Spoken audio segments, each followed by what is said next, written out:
but let's start with number one, Tamara. This is 𝐄𝐥𝐿 𝐄𝐿. This is the armed wing of Islamic Jihad, and we're watching here fighters in a unit moving through the walls in their neighborhood, moving out to attack a D9 armored bulldozer, which they've been attacking considerably of late, a possible switch in tactics from early on in the war when we saw them actually passing on the bulldozers in order to hit the troop carriers and tanks. Now it's possible that they believe that the bulldozers are actually something that are in shorter supply than their armored vehicles. So it's, again, most of these things we're going to have to talk to the fighters after the war ends to find out what these things are. We're trying to interpret them in real time. But what we're seeing in this first video of 𝐄𝐥𝐿 𝐄𝐿 fighting in Khan Younis is the fighters moving purposefully through the city, clearly knowing exactly where they're going. They're natives to this town. And they're using that knowledge to stalk Israeli bulldozers. So we're seeing three sets of fighters attacking the same bulldozer here from various different angles, and moving through alleys, moving through the buildings, in order to stay away from the Israeli drone activity, which is a constant for the Israeli military. And we'll watch here with audio here the second time through. We watch them go through these mouse holes in the wall, moving between buildings.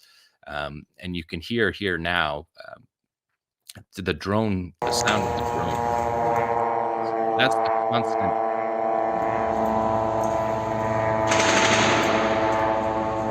That's the context for what these fighters are moving around. They're under surveillance constantly by drones, which are then sending information to Israeli ground forces that are targeting, or to Air Force strikes.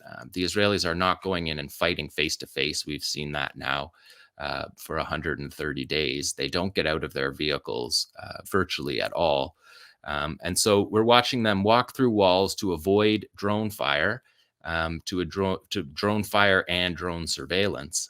And we can see in these 𝐄𝐥𝐿 𝐄𝐿 videos, because they stay with the shot a little bit longer, we can watch the unit move purposefully and carefully through the town, which is something that they've essentially mapped these towns.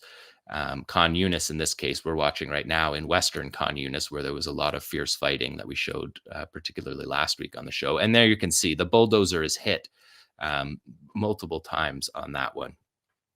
And we know that the Americans are flying drones over this area too. We know that they've been flying MQ-9 Reaper drones over the Gaza Strip as part of the operation, they say, because there's Americans involved in the capture, in the captives, that gives them the ability to have flyovers of Palestinian territory by American drones. So maybe we can go to the second one, Tamara. This is, again, another example, walking through walls. The fighters are moving through mouse holes in the walls. We're seeing mouse holes both moving in through individual houses, moving from house to house. We're seeing them in alleyways, so moving from area of the city to other area of the city. And here we see, again, soldiers in a window. The Israelis are still in the windows. They believe that they're the ones watching, but of course the Palestinian reconnaissance is superior. It's both their own neighborhood and they're watching constantly. They don't have the drone and the technology that the Israelis do. They're using their eyesight and their knowledge of the neighborhood. So now we have Israelis that believe they're safe in a building, and we're watching footage of Palestinian RPG fire from right across the street. And we can see, in contrast to the Israelis up in the window, moving the window, hanging curtains, doing very obvious things in the window. Even here, we see this RPG fire set up almost like a sniper. He's set up away from the window. The blast of the RPG happens inside the house, not outside, so that the flare isn't seen. And they're just moving so purposefully that we see through these alleyways. These Islamic Jihad videos from this week really gave us, I think, the best sense that we've gotten so far in the war of just how well they're able to move. We've watched them in this video for the listening audience. We've watched them move through the town, move through the city of Khan Younis in order to get literally right across the street from the Israeli position. And we're seeing these types of attacks improve. We saw earlier they would fire from the windows. Now we're seeing the RPG fire move back from the windows. And this is, again, something that's happening all throughout the Gaza Strip, is that fighters are learning on the lessons learned from the battle that they're bringing back to their bases. And clearly communicating, and the nature of the attacks, the qualitative nature of the attacks, has improved. So we're seeing here 3 RPG fire on the same Israeli position within a building. And again, no Israeli casualty reports from this fighting in Khan Younis. We know from Israeli social media that they talked about a very, what was the word, distressing incident that happened with at least 10 to 14 casualties in a complex ambush carried out by the Qassam brigades. Israeli numbers had it at 14. The Qassam numbers put it at 10. And interesting just to note, the Qassam brigades in their daily, they now put out their daily wrap up on their webpage. And in that daily wrap up, they use the Israeli numbers that the Israelis have admitted to for casualties. They're not throwing out separate numbers, although they are saying the numbers are significantly higher, which is something that the Northern Front has said as well, that the casualties are clearly significantly higher than what Israel's admitting to. But still, in their field reports, the Palestinians are not using numbers outside of the Israelis at this point, which is something interesting to note. I pointed it out last week. Just the accuracy of their field reports. They're not exaggerating.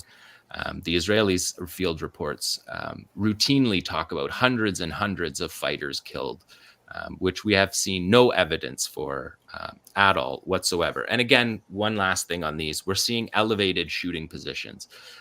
So the Palestinians have concertedly used the infrastructure of the city to fire down on Israeli vehicles where they're more vulnerable rather than attacking from the ground level. And that's something that we've seen developing throughout the war.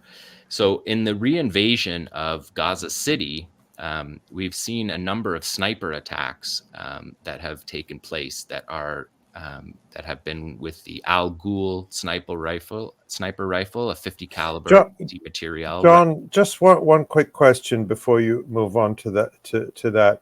Just regarding the videos we just saw, you said that the Hamas and the Qassam and the Sarai al-Quds fighters are learning, and we see that in the video. The Israelis still haven't found a way to tell each other about windows. They don't. They still don't. It's unclear what's going on with the Israelis and their windows. We did note last week that the IDF has increased its training.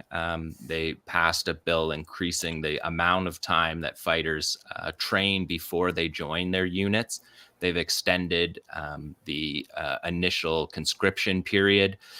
So it's possible that they're looking at that in terms I think they'll need to include a 6-month-long segment on staying away from windows. The Windows stuff, Ali, is it's really remarkable. I don't have anything good to say about it. I don't know why this is still happening for the Israelis, but we're seeing significant casualties of Israelis in Windows. And again, those casualties are not reported in order to keep the morale of the Israeli forces up.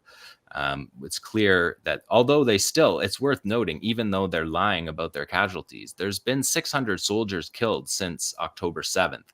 And 𝐓𝐡𝐞 𝐄𝐥𝐿 reported just the other day that there's been 13,000 hospital visits since October 7th too. So it's clear, and we've reported on this throughout the war, that none of their numbers add up. The Israelis just feted last week one of their arms, their divisions that moves forces around on the ground have moved more than 1,500 medevacs, which is separate from their unit 669, which is an Air Force unit that's claimed more than 1,500 medevacs as well. So again, we're talking about more medevacs just during the ground war than Israel counts in their statistics. So it doesn't make any sense on any level. You can't take any of the statistics that they give and try to reverse engineer to understand what the other casualties would be, which is something that you can do in Western medicine very well. And of course, because of the Americans fighting in Iraq and Afghanistan, battlefield medicine is something that's very well understood after the 10 years of American wars and the casualties that their forces experience. So it's not clear why they're still in windows, and it's going to be interesting to see how they go about rolling out their actual casualty figures, because in the end, it's unclear why, as a state, you would want to hide your fighters who were killed in war. Most states honor them as war heroes. Hezbollah in the north announces their deaths immediately, and Nasrallah was saying the other day that they actually have the funerals for their fighters in South Lebanon, in the area that Israel doesn't want Hezbollah to be in, and the reason why nobody in the north of Israel will go back home. So Hezbollah is having their funerals right under the nose of Israeli forces. And the Israeli forces are clearly telling, they're clearly telling the families. I don't think their families don't know where their kids are. I think they're telling their families, and we know from some information that's leaked out that the families are just asked not to talk about it. They don't have big celebratory funerals. They only have some of those funerals, and we've seen those not go well when Israeli politicians and generals show up at those funerals. They've been yelled at by the families of the soldiers, by families of the captives who want their families to come home, who want a prisoner exchange deal that Israel seems unable to or uninterested in bringing home its people. So so in Gaza City, when Israel reinvaded Gaza City, we started to see these Al-Ghul sniper attacks. The Palestinian resistance has brought out the sniper rifles in a way that we didn't see earlier in the war, when there was more armored vehicles in operations and not dismounted, which we talked about for months as well. The Israelis don't get out of their vehicles, which didn't make the sniper rifles as useful as we're starting to see now. But thanks for watching this video. Please subscribe to our YouTube channel, hit like, leave a comment. These engagements help us with the YouTube algorithm, and it helps us to get around Silicon Valley censorship as much as possible. It does make a difference. You can also support our journalism by going to electronicintifada.net and clicking on donate now. Thank you.